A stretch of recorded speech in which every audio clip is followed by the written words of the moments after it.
now have Larry Siegel, who's going to be moderating this next panel. Thank you. Welcome, Larry. And then Roger Ibbotson, Elroy Dimson, and Carla Nunes are all going to be on this panel.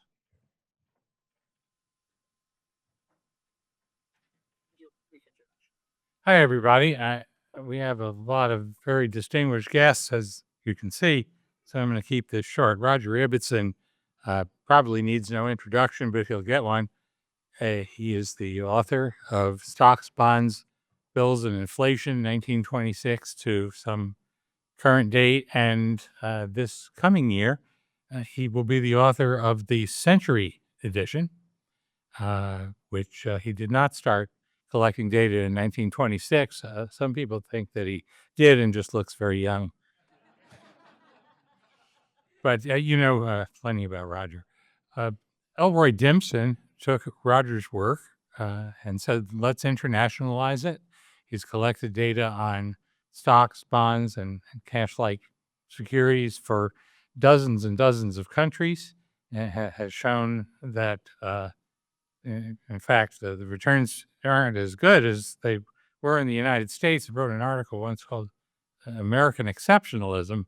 Well, let's see if we can keep that up.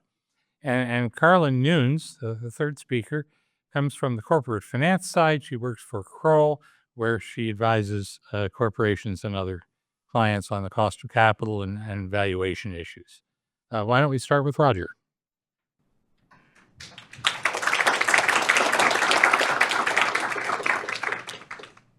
So actually the title you see up here was going to be the title of the book that I'm writing, but I guess Larry told me to change the title.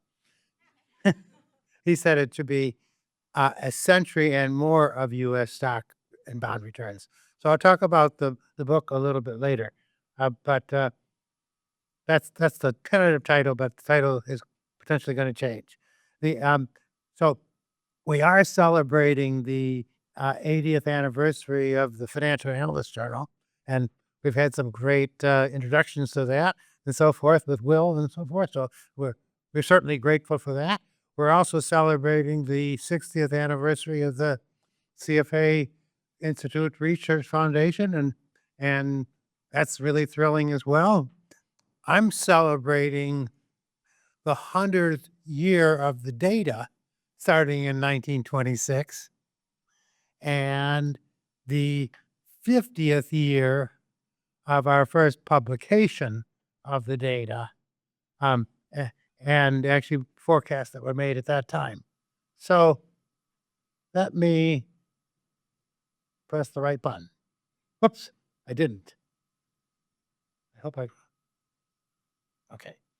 So here is, I'm calling these I indices, by the way, right now, because they're no longer stocks, bonds, bills, and inflation. That series was shut down, really, for license issues, really. Morningstar had it. I had a company, Ibbotson Associates, as you probably all know, back in 2006. Morningstar bought the company, and more to the Morningstar's credit, they kept all these indices going for the last almost 25 years. But there were license issues and so forth, and so they had to shut it down. And so this has led me to rebuild all the data sets. So I'm not, given it's 100th anniversary, we're not going to stop. We want to go forward here. And so I've created the 100 years of data. We're calling them I indices, U.S. equity and bond indices. And it looks the same almost. The numbers are a little bit different, but let me take you back to the 1970s here, because that's when this all really started. In the 1970s, Fisher and Laurie came out with in the 1960s, they came out where they built CRISP, the Center for Research and Security Prices at the University of Chicago.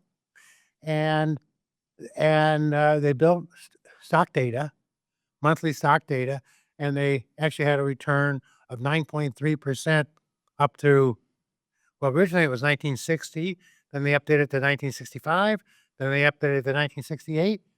I got to say, I was a PhD student at the University of Chicago. They treated me really well. They actually let me teach courses in the MBA program. And then they had me consult with the investment office at the university. And they at the investment office, they asked, what should we do with the bond portfolio? And I said, I can manage that. So I managed the bond portfolio while I was a PhD student. But one of the things that happened, and while I was teaching the course, by the way, one of my students was Rex Singfield.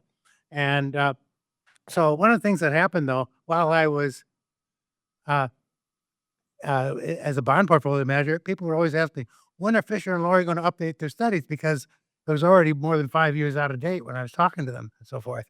And so I would ask them, and they give me a date, and that they would go by and they wouldn't have it updated.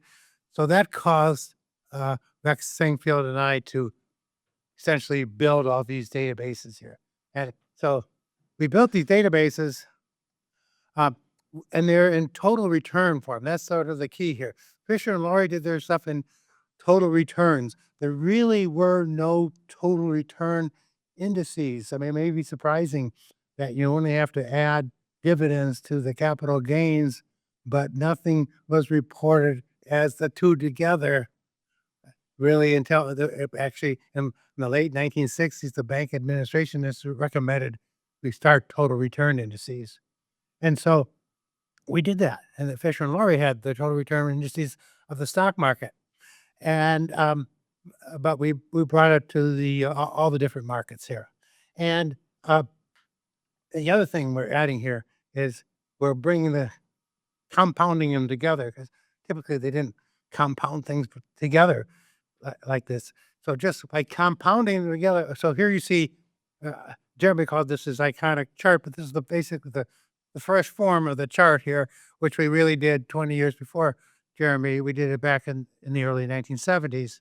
And you see the dramatic thing. You see, like, for example, the dollar in large cap stocks at 10.4% grows to 17,600. Actually, if you put today the 25 data in there, it's over 18,000. If it's over 18,000, after you put it in real terms, divided by 18, you would have made 1,000 times your money, more than 1,000 times your money in the stock market over the last 100 years. I don't think we have anybody here who's 100 years old, but not even I.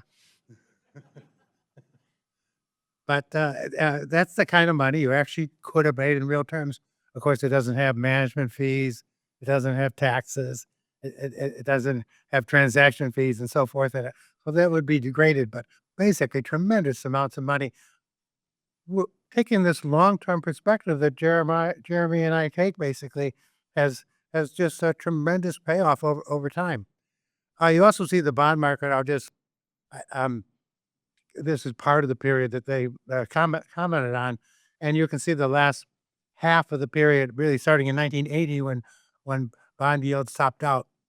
The bonds did much better than they did the first half of the period. So you do see these same sort of things that Ed and Jeremy argued about. But I would say don't look at the two periods. Put them all together into one period, because basically yields pretty much started where they ended. You started with low inflation. You ended with low inflation. Effectively, you ended up basically with the total returns are approximately the same as you would have gotten from the yields, and it's not the capital gain. The capital gain is driving it in the last half of the period. The capital loss is driving it in the first half of the period here. So, but look at the whole period, and you see some sort of measure of the equity risk premium. So I guess once you start compounding and looking at things exponentially here, obviously you have to put things on log scale, and in order to do these things over long periods of time. But if you do that, you get these. You can see this. Well, I gotta say, one of the real reasons why we were motivated to do this was because of the equity risk premium. We wanted, people were talking about an equity risk premium long before there was a measure of it, because they were talking about the equity risk premium because the capital as a pricing model originally. And everybody was saying there's a risk and return relationship, but we didn't have the numbers before this. So we put all this together. I want to say also, I didn't draw a line. I don't have the fancy charts that Ed and Jeremy do here, but if you cut this line in half, you'll see that the second half of the equity market isn't much different than the first half of the equity market. So you can still draw the straight line through through our equity markets here. So and by the way, I don't have anything. Will Getzman and I have worked on data back to 1815 and so forth. But I will admit that actually Ed McQuarrie's deep dive into the equity data has actually improved on our work. Because our work, we had the equity data, the raw data going back to 1815, and ours was the best source for the last 25 years or so, but 30 years. But now I'm willing to admit that Ed's data is of higher quality on the equity side. Oh, I'm not so sure. Okay, so the other aspect I just want to cover here, I'm not going to talk the whole 15 minutes here, but the other aspect I want to talk about is the equity risk premium, and and you really can't directly measure it from this chart, but it's pretty close. Think of the large cap total returns there. There's a lot of confusion, and this was going to come up because of Carla's perspective. There's a lot of confusion whether we should be using the compound annual return or the arithmetic mean.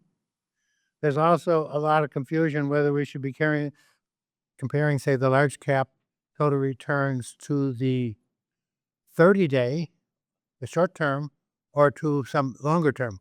I would say the actual answer is if you're a long-term horizon investor, you probably are more concerned with the compound differences here. And if I had yields on this table, we could get more direct measures of what you should do, but you should have I'd like to compare the long-term compounded large cap total return with the 20-year yield, if I was making a long-term forecast in investments on the bonds, or if I was making a short-term investment, I'd compare the equity risk premium with the short-term yield, but that'd be a different number. If I were doing some corporate work, I know Carla's going to argue for the arithmetic mean, and I think it is correct under some circumstances.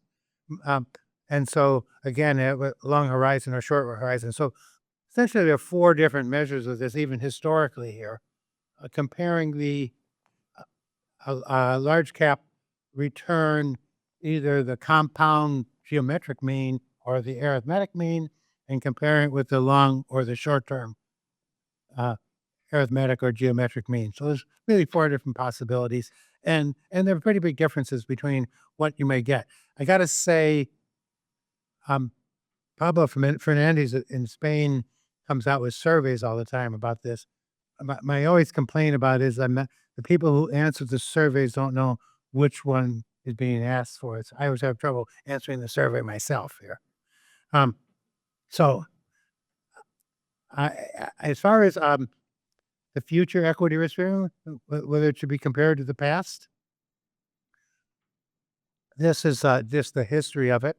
The history is of risk month by month here. You can see that the risk of the stock market was very high in the 30s and then dampened after that, and has been relatively stable after that. Of course, it has short-term. You can see it in the volatility. Basically, is not a constant. Of course, it changes over time, but it's kind of long-run constant, but not like it was in the 1930s, really. And then on the government bond side, the long-term bonds, they become more risky over time. So if you just want to view this as a risk premium, I would say that the risks of bonds have gotten higher and the risks of stocks have gotten lower. And you might suggest that the equity risk premium is lower than it has been, should be lower in the future than it has been over the last 100 years. Well, anyway, I'm not going to try to address all those questions. I think some of my, especially Carl here probably will address that. I will. I want to bring up one last thing though. The new data sets that we're building basically have all the not just large cap and small cap, but we'll bring in all the mega cap, large, mid, small, micro caps. Uh, they'll they'll they're actually based on Finion data. We had to go to different new data sources for everything. And on the bond side, they're mostly based on the Fed data. And and this, of course, we actually create the whole yield curves here, so we can create any kind of bond returns. Um, the yield curves are created based on forward rates. We take the bond prices effectively, and from them we estimate forward interest rates. And from the forward interest rates, we calculate yield curves. And from those yield curves, we can calculate the bond returns. So, so we actually we have the whole yield curve, of course, and by having the whole yield curve, we can essentially um, price any treasury bond, no corporates here, but any treasury bond, and and so ultimately we have the bonds of any maturity, and we have the stocks of any basically size category, and our desire, we don't have all the details worked out yet, but our desire is to have this all on the CFA website so that all of you who are at least members of the CFA can access this data. Because we want the new equity and bond data to, and the last thing I want to just say is we have a new book we're writing. It's got a lot of chapters. I've got a lot of co-authors. I think everybody on the panel here is my co-author, but a lot of people who are presented here are my co-authors. Certainly including Will Getzman. I should point out Otto, who's done a lot of work. Otto, Otto Madanen is basically done a lot of the programming and making really analyze this data and help to put it together. So we have lots of, but I would have to thank, Larry's telling me I'm out of time, right? I'm afraid so. So I won't say any more. I'll just turn it over to whoever is next here.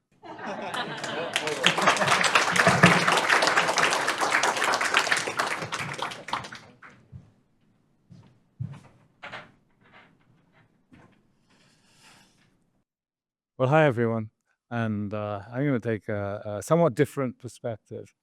You've been looking at evidence for one country. It's the most important country to you. To many other people, it's an important country, but there's just one. And it may have had an unusual experience. So that's what I want to talk about. Together with two colleagues at London Business School, I've been involved in compiling index data over a long period. The other two people are Paul Marsh and Mike Staunton. All three of us are graduates from London Business School. We started out early on as PhD students. In the 1980s, we put together an index, 100-share index, which is called the FTSE 100-share index. We launched a small cap index. And in the run-up to the current millennium, we got interested in internationalizing that. So we now have a large number of markets where we've got a century or thereabouts of data, and that's what I want to share with you. We call them DMS markets. I'm Dimson, and the other two guys are Marsh and Staunton. We've got 23 markets, and we go up by one or two more markets where we've got data from 1900. We've got 12 more where there's at least half a century of data. So there's 55 more to come. 55 markets where we have stock market data only, but don't have bond data and treasury bill data. So altogether, there's 90 markets for which we have long-term return data. And we also put together a number of composite indexes, and a composite index would be the world or Europe, examples like that, developed. And that's what I want to explore with you. Oops, what do we do here? Is the escape button this one up here? Oh, it's okay, we're all right now. So we got essentially an index which spans the entire investable universe. In current terms, it's 99.9 something percent by value. And when we go back to 1900, it's 98% plus of the value of common stocks. Let me just show you what this covers. This is a year-by-year bar chart of the proportion of global equity market cap represented by different countries. You can see on the left, 15% of the value of the global equity market is American, 24% Great Britain, 13% Germany, 11% France. So there's a number of big countries, US, Britain, Germany, and France. The US was destined to become much bigger. And so as you move your eye from left to right, looking at the red area, you see that the US became a majority of the world's equity market. It didn't stay that way. There was a time where the biggest market in the world was not the United States, that was Japan. That turned out to be short-lived. But you never know these things until you're past the event and you're looking at history. And if we look at things now, the US, as of the beginning of this year, was 64% of the global equity market. And then you can see a few others. You can see there was a little bit for China on the right-hand side. These are based on free equity. If hypothetically you were looking at market cap, including state-owned enterprises and others that are not marketable, China would be bigger. And you can see a number of others down the right-hand side. Black is the others because we just wouldn't be able to fit all of these countries in there. So the US is an exceptional market. It has a weight of about 2/3 of the entire world, a weight within the developed markets universe of approaching 3/4 of the world. But it's not the only history that we have. So let me show you what that history looks like to put things in perspective. This is a bar chart for all of the countries for which we've collected data that begins in 1900. I'm going to fill in some of the gaps, which you'll notice in a moment. For every one of these countries, there is 125 years of data, with one exception that I'll come to in a short while. The United States is highlighted. It's on the right-hand side. It has the highest annualized, the highest inflation-adjusted compound return in US dollars. All of these are in common currency, so they can be compared with each other. Let me add on some of the composite indices, just so that the abbreviations, the ones that are highlighted are our abbreviations. The ones that you've seen so far are the standard ISO abbreviations for countries. And so you can see we've also got market cap weighted indices for emerging markets, for Europe, the WXU, which is the world excluding the United States, for the world, and for developed markets. And we can compare those with the US on the right-hand side. So all of these equity markets have in real terms been favorable. So all of these equities everywhere over the very long term, for 125 years, beat inflation. What about government bonds? Here's the story for government bonds. Government bonds mostly did well, but sometimes did badly. I said for nearly every country and nearly every asset, we've got 125 years of data. But in Germany, in 1922-23, the value of bonds became zero. And so these screens would have to be a lot taller to fit in a minus 100%. So we can't fit them in. For Austria, there was a hyperinflation, but that's survived. We've got a complete history for Austria. That's the AUT on the left. So there's government bonds. There's also treasury bills of the nearest equivalent that returns to holding cash or near cash securities. And you can see here that they were almost all inferior to government bonds. There was only one case where bills were not inferior to holding government bonds. So if you have a look at what's going on here for the United States, over this 125-year period, the inflation-adjusted annualized return from common stock was 6.6%, way above government bonds and above Treasury bills by an even bigger margin, as we've seen. Here's the WXU, the world excluding the United States, all in dollars, all adjusted by inflation on a consistent basis. And it's not 6.6, it's 4.3%. There's a huge gap between the two. If we look at those, for the world excluding the United States, if you'd put $1 into the market in real terms, in purchasing power terms, you would have ended up with $194. If you'd put your dollar into the United States, your $1 would have grown to $2,911. So the US did extremely well. And that's going to be an issue which we have to think about. So America was exceptional. The terminal wealth, if you just look at what happened to your dollar invested, you would have been 15 times wealthier investing in the United States than investing outside the United States.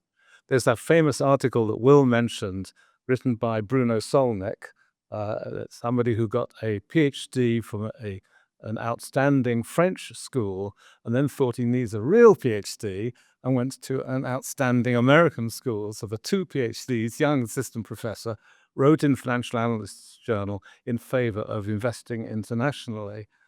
You couldn't have been more wrong in hindsight, but his reasoning was not incorrect. It's just you can sometimes get the right answer and be unlucky. So what more can we say from that? One of the things which we can do is to compare these equity bars, the red bars, with the lower bars. And you can do that the way many academics like it, finance academics, comparing it to the light gray Treasury bill return or compared to the dark gray bond return, which is the comparison that Edward prefers. So that gives us a set of equity risk premium estimates. And so this bar chart simply takes the data that you've seen for equities and takes the data that you've seen for bonds and for bills and looks at the difference between the two.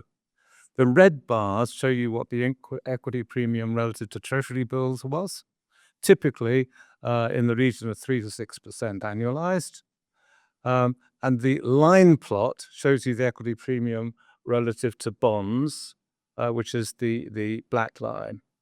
And if you look at the bar towards the right that has the number superimposed on it, what you can see is that the equity premium for the United States was 6.1%.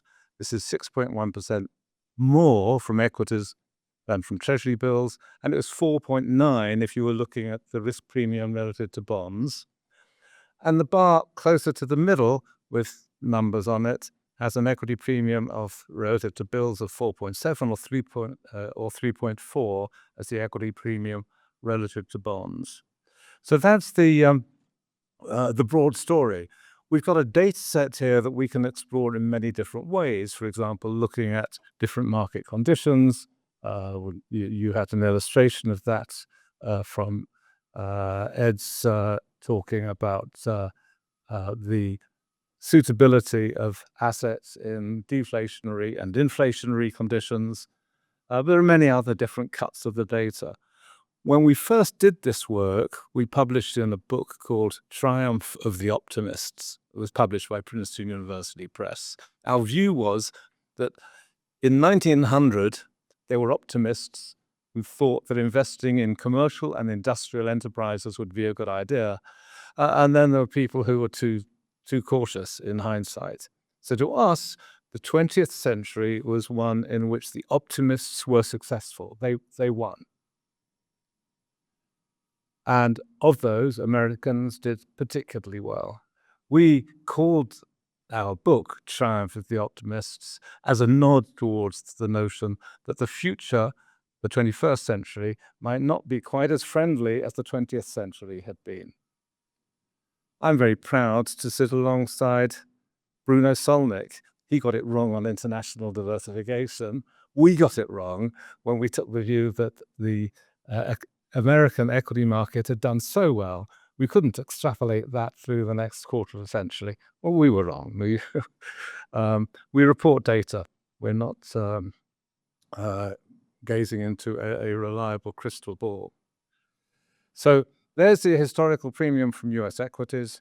There's the historical premium from global equities. We write a lot about this and produce an update which addresses the drawbacks that you were hearing about of that book, which is written and then gets frozen. There are a number of hard copy series where you read about something and you can use it for teaching for a year or two, but then it's got a bit stale. So we've done this every year from the year 2000. The current book sitting on the desk there, have a glance if you like, is 300 pages of heavy stuff. It weighs nearly a kilo, as we know from mailing it out to people who want a copy. So globally, if we look at the world, it's not world ex-US, it's the world. The equity bill premium was 4.7%. The equity bond premium was 3.4%. The US did do well. The world did less well. And if you combine the fact that the US is an exceptional country with the fact that the 20th century was very kind to equity investors, our take would be that looking forward, the numbers that we project into the future should be trimmed a bit from their historical level. This is what the annual book looks like. We also make the data available for people who want to use it, and it's used by quite a number of organizations and individuals. And if you're interested, take a photo and you can write to one of us or all of us and we'll respond to you. That's it.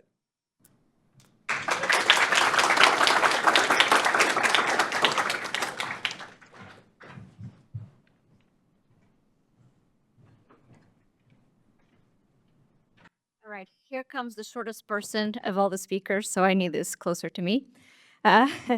So before I actually get started, I would like to ask the room, how many people here value equities? Can you raise your hand? All right.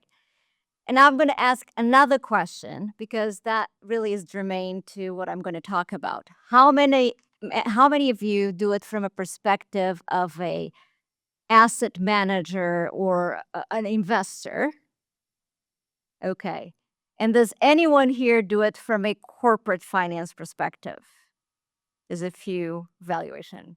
And so I'm going to provide a little bit of a contrast to what you've been hearing and a little bit about that corporate valuation perspective, because that's what I do. I lead our cost of capital group, and I'm going to show how we use the data in practice. Now, this has implications as well for investors, but it's just a way of looking at the data that may be a little bit different. So how do we look at this? And by the way, why did I even got started on this? Because for a decade or more, I was doing valuations. That was my bread and butter. After grad school, that's what I was doing. But I started very early on getting involved with very large multinational projects. And I started getting into problems of cross-border valuations. What is the equity risk premium for other countries? How do I deal with FX issues? How do I deal with country risk premium? And I started working with these projects, very, billions of dollars of companies that we needed to value. And I had these questions. And honestly, everybody was doing it very, very wrong. Not that we were doing it right, but, it was the currency issue didn't even enter people's minds. It was all, everything is in US dollars, but I'm valuing an Indian rupee company. So there were a lot of mistakes being made. And I started getting more interested, like, I need to find out more. There was always a topic in grad school that I liked, and I wanted to understand more, like, how do I do this? And then came Armageddon, and that was the Lehman Brothers going down. At that point, I was still doing valuation, but I had been asked to join a new group they were forming at the company. At the time, was, I started with PwC. They sold our group to Standard & Poor's, and then they sold our group to Duff & Phelps. So I was at Duff & Phelps, and, everybody was using for valuation. You know what they were using? They were using the SBBI book that Roger published, and at first it was Ibbotson Associates, and then Morningstar. And there was this back of the book. And we would go to the back of the book and look at what is the historical equity risk premium since 1926. And that's what we plug in our WACC formula. Remember, we're using a CAPM perspective. And I'm sure that many of you have heard, CAPM, for whatever criticisms that academics have, is still used by over 90% of people in corporate finance, okay? So anyway, CAPM, we would plug in the treasury yield, and we were doing, because we were only using one discount rate for the entire valuation into perpetuity, we weren't doing different discount rates per period, and that's what most common valuation practice is. So you just have what is the equity risk premium going to last for the entire valuation into perpetuity and my risk-free rate. But you know what happened in 2008, in 12/31, December 31st? Well, the S&P 500 dropped, almost 40% by December, and they didn't have time to recover when the data was updated. So the data was updated once a year at December 31st. Meanwhile, there was a flight to quality, and so the spot yield on 20 years, and by the way, we use the 20-year maturity because that's the work that Roger Ibbotson did, and we all used it. And so we have this result that the risk-free rate was lower. So it was lower, right? And the equity risk premium historical was also lower because the impact of that 1 year, despite of so many years of history, was so significant that you ended up having a base cost of equity, risk-free rate, plus equity risk premium that was lower than in December 31st, 2007. And I was looking at that, it's like, wait a minute. It's less risky. We didn't even know what was going to happen to the markets. People did not know. Everybody was flying to treasuries because they didn't know if they could preserve the market and their capital, right? And so we know that stocks continued to fall until, March of 2009. So it did not make sense that I'm valuing a company and the risk is at its highest at that point, and I'm coming up with that a higher value of a corporation because I'm applying a lower cost of capital. That made no sense. And so started thinking about what else do you want to know and how much do you think that history is a proxy for the future? Remember all of those prospects? Past performance is not indicative of future performance. Well, that really said something to us. Like we have to look at other sources and how do we do this and what other sources do we look at? So here's my first slide, which is we obviously realized risk premium was really the base for everything, but we started looking at other things. Other things being, for example, surveys. Can I use surveys? So Pablo Fernandez in Spain, both my colleagues here have mentioned it, and it's the right-hand side. But there was also like Campbell Harvey and John Graham at Duke University, which is called the CFO survey. They would also ask like, what do you think, CFOs? What do you think that equity returns are going to be for the S&P 500 over the next 10 years? And what do you think you would subtract the current 10-year yield, and that was their equity risk premium. So the point is more sources started coming out, and one of them was actually the Modern at NYU, doing this dividend discount models, implied ERP. That's what they started calling it.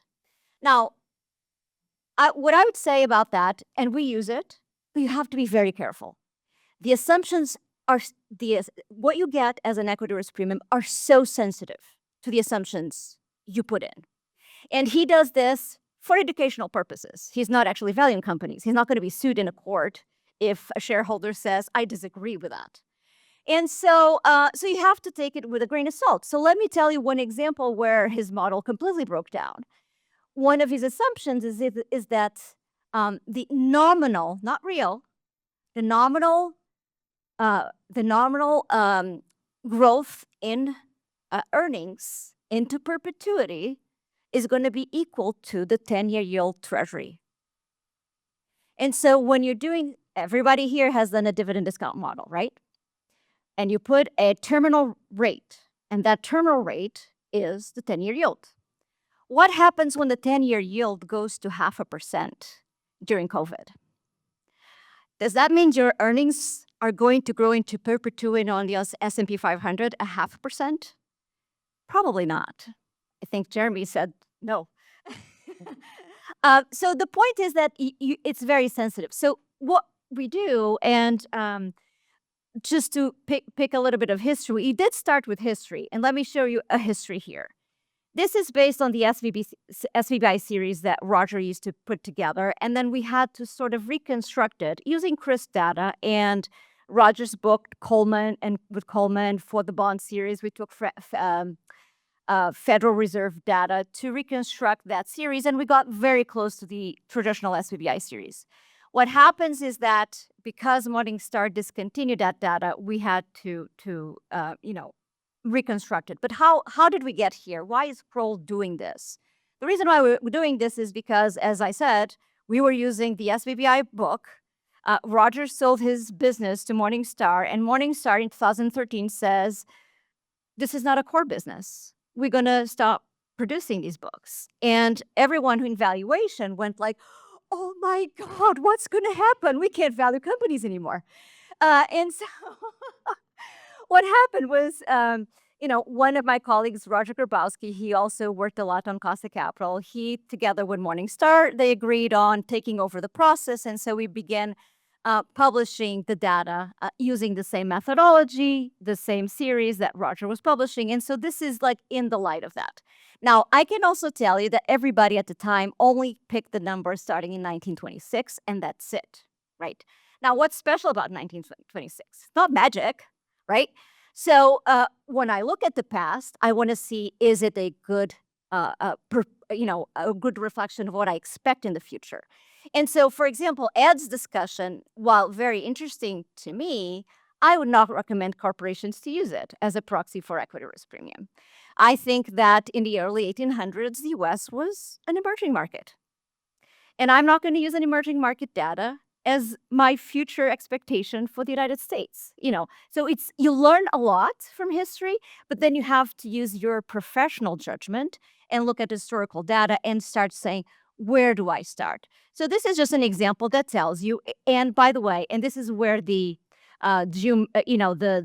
perspectives of investor asset manager versus corporate finance matters. For corporate finance, we tend to use, when I'm valuing, think about, I am an investment banker and I'm doing an opinion on what is the value of a business that's going to be sold or bought, like so M&A activity. Or think about a company that is thinking of buying another company or selling, disposing of a unit. You need to value that. Or think about private equity, the rise of private equity, and they're valuing quarterly their investments, their portfolio companies. All of those things, that's what you use. You use a dividend discount model, and you need an equity risk premium because everybody uses a CAPM with some sort of adjustment. So we focus on the arithmetic average. But there is a big difference, by the way, on the periods to pick, which was said before. So, for example, if you start in 2015, which is the next last row there, you see that the standard error, which is the last column, is 5%. So even if I was using a basic confidence interval, you'd see that the arithmetic average on the large stocks was almost 12%, 1168, and then you add plus or minus 5%. I mean, you see how wide that range is? People would laugh in my face if I said my equity risk premium has that wide of a range. So for history, like you really do need to, if you're going to use the history, you need to make sure that the history has time to coalesce to a stationary level. So you need a standard error that is not this large, right? But at the same time, why is it so, 26 is the magic? It's not. So some people, let me tell you what some people are using. I have 3 types of people who are using this data. There's the people who use this for simply, they take 1926 to the present and that's it. Part of this is because they think they could have a shareholder dispute. You can be sued and end up in Delaware Court of Chancery. And so they want to have a source where they say, oh, I ticked and tied. I know a number that is from a reputable source, and that's my judgment. There's other people, like some investment banks say, well, I do like the historical data, but I think that maybe only after 1957 when the S&P 500 was actually created, because before that, it was only 90 companies, right? And so I'm only going to look at history after that. And there's others who use the supply side ERP, which is the bottom list here, which really is another Roger and his co-authors iteration, which tries to get away some of that PE ratio appreciation that Roger was Jeremy mentioned that transaction costs had dropped dramatically, for example, or even tax rates that used to be shareholder tax rates at one point were 90%. All of those things enabled equity returns to be higher than you would have expected ex ante if you were looking forward. And so some people just use that supply side. Others use forward looking. Now, we use both. We use the forward looking and the historical to get the unconditional, we call it, equity risk premium at Kroll. And we say it's probably somewhere 3.5% to 6%. Remember, arithmetic average against long-term bonds. And then we have like our recommendation based on looking at things like, Demodrine and surveys and our own models. And if we look at all of these factors, this is a list of factors, and we say, how have they changed since the last time we made a recommendation, and what was the effect on the RP? So we look at the current market conditions. Where are markets? Where is volatility? Where are corporate credit spreads? Where are like these other quantitative models? And as well as like, how is the economy doing? Yeah. And so that's how we get there. And so we did a survey in a recent webinar that were over 400 people participating and on the cost of capital. And we asked, which sources do you use? And you can select all that apply. And in this case, 45% were using long-term historical averages, which are based on Roger Ibbetson's methodology. 24.8 were using the supply side. 24.8 were using Professor Demodrine's implied ERP, and almost 50% were using our recommended. And then finally, this is my last slide, just even though all of this was focused on the United States, I advise companies all over the world. I have questions all over the world.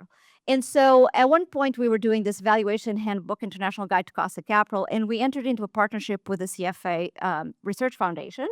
And we published a summary of the concepts of, what kinds of sources could you use for cost of capital, and how do you incorporate things like country risk into your valuation. And we have been updating this as a summary edition. Of course, we mentioned Elroy's data here. He's very kind. He lets us use some of his data to summarize things. We also look at Pablo Fernandez and some other local academics, actually in Canada and Australia. So with this, we are working on the next edition. I actually need to talk to Luis about it, but it's like a resource for people from the Research Foundation that you can use. So thank you.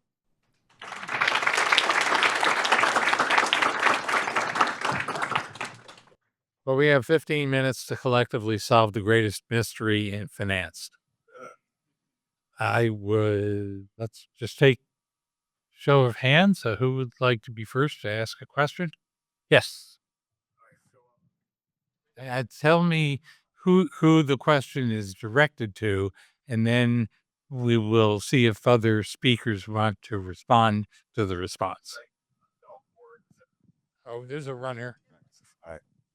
Hi, I'm Eric Linder. I'm actually co-chair of the Financial Reporting and Analysis group here at the CFA Institute. I think probably Carl is best for this question. So what I've done to calculate the forward-looking ERP, because I believe the equity risk premium changes minute by minute. Every time the market changes, the implied equity risk premium changes. And the problem with calculating a free cash flow to equity yield is that, company's cash flow is very volatile, up and down, changes in working capital, CapEx. So basically, we stabilized the cyclical items, the CapEx and the capital working expenditures at a long-term growth rate. So they're stable. And I took how much cash basically a company could pay out to equity holders and took the yield for that. I actually found out that it was very similar over the last 20 years to, I think it was Hammond's paper in 2011 about where they took the survey of equity risk premiums and they came up with 3.7 as the average. And I found that yield was 3.7 on average for the last 20 years. Do you think that's a good method, like for forward looking? Does that make sense? Right. So it seems like you're doing a bottom-up approach, correct? You're adding up all the companies on the S&P 500. What I found about individual estimates from analysts is that they're very noisy. And I have like these types of models as well. And for the Eurozone, we do the SOX Europe 600, for example. And from looking at, and we use IBIS estimates, which I think of them as the gold standard. And what I find is that they're very noisy on a company by company basis. And so even though we compute it, we actually tend to rely a lot more on the top down approach, meaning we look at the consensus estimates for the entire index when we are actually estimating what that equity risk premium could be. And even then, the assumptions you make about payout ratios and when will they get to that terminal value of stability also matters a lot. And so we actually use 5 different specifications of those assumptions and take a median of those, because the idea is that, like, if you know that a model is reasonable but you don't know which one is right, you might as well diversify the risk of that model by doing some sort of averaging. And so we do that. But what we see then is that when you take that median, that things are a lot smoother. Otherwise, you see a lot of now, your perspective is different. Maybe you just value a company right now and you want to know, is it above or below what the market says? My perspective is a long term. I value a company over the long run, and that noise of month by month, I have to take it with a grain of salt of whether that has fundamentally changed the risk for the market. Hope that helps. I guess I'm happy to always say something. That's been the case for a long time. Historical, of course, I've advocated historical measures of the equity risk premium. That's not the only way. And of course, the future and the past are not always equal, of course. So that's only one way of estimating the equity risk premium. The other 3 ways that I think of this are the demand side, where you say, really the capital asset pricing model is effectively demand, because it's pricing risk, how much you price risk, but you might price other things like liquidity or we have PAPM models and things like that, where you can price other things. So that's on the demand side. On the supply side, you have these like dividend discount models and things like that, where you're trying to estimate what is the economy supplying, and then you have consensus estimates, where you ask people what is what do you think is the world is, and presumably the consensus has something to do with what how we would really predict things. So I don't have a one way of doing this. I'm more like a inputter into this process at this point, and I think certainly long term historical is a starting point, but not necessarily your ending point. Yes, sir. Yes. Thanks everybody. I just had a quick question. I'm a simple bottom-up equity investor, and I think about, well, GDP globally increasing at, say, 2% a year over the next 50 years. If the equity risk premium is 6%, or another way of saying that is if real growth in corporate earnings is much higher than the 2%, don't we get to some crazy market cap to GDP ratio at some point looking forward?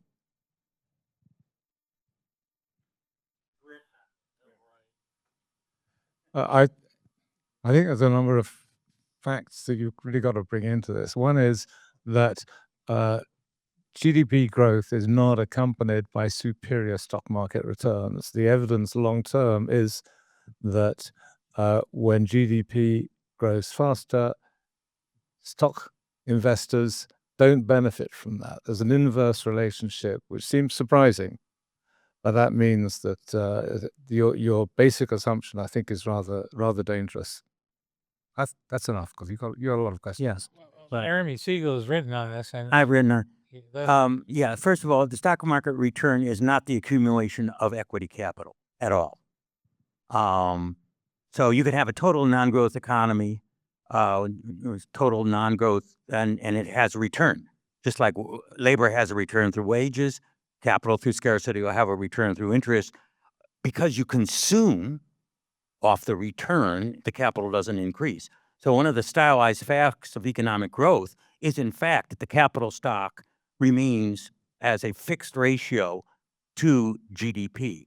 And that's actually the case in the long run. That was Solow's stylized fact that actually earned him the Nobel Prize in economics. So don't confuse the return on capital with the accumulation of either equity wealth or of physical equity capital. They are not the same. And I agree with Jeremy, 100%. Okay. Generally, I agree with Jeremy. Oh, well, Simon. Even I agree with Jeremy. Remember dividends, we say 2%. Please but- speak closer to the mic, oh, please. excuse me. Remember dividends and remember nowadays share repurchase. And you might have different political opinions about it, but share repurchase is as approximately as big as dividends.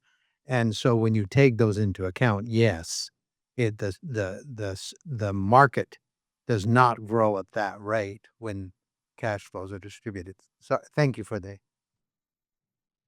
Well, Rob actually had a point about, exactly the long-term growth rate of earnings and GDP, right? You have that paper that says because of dilution and buybacks, you actually maybe need to decrease your assumptions about real GDP. I'm not sure if Rob wants to. You'll talk later about this. Yes, please. Hi, my name is Jody Gunsberg, and I'm an investment strategist. I build strategies off of indices, and I'm wondering, in the last decade or two, I don't have data going back to the 1700s, but with the popularity of more fixed income indices and more fixed income ETFs coming. When I worked at S&P, I was in charge of the S&P equities line, and we built a fixed income series to match the S&P 500, so the S&P 500 bond, and then split it into the sectors so that your equity sectors and your fixed income sectors were comparable by the same definitions. And what I found was if you took like a CAPM on the equities by sector and a CAPM on the fixed income by sector, and you took the new risk premium, that if it was positive, it could be a bullish signal, and if it was negative, it could be a bearish signal. And I'm wondering if you've got any thoughts about this. Let me give this a shot. When you're valuing companies, it's quite common to take data series, whether it's interest rates or equity premia, indefinitely into the future. The average company, according to lots of recent research, has a life of 7 years. So the process that you're going through is one which doesn't really match. You can't assume that companies last forever. They die, but sometimes in success rather than in bankruptcy. But I'd be very cautious about the whole process. I find it quite hard to comment on the framework that you're describing.